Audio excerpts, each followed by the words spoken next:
Angin puting beliung terjadi di pantai Pererenan Mengwi pada Jumat 10 Desember 2021 siang. Sontak warga pun panik menyelamatkan payung-payung yang ada di pinggir pantai Pererenan.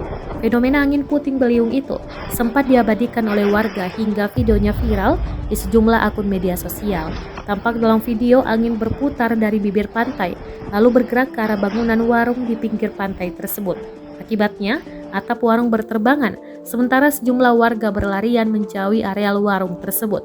Informasi yang dihimpun Tribun Bali, tidak ada korban jiwa akibat angin puting beliung tersebut.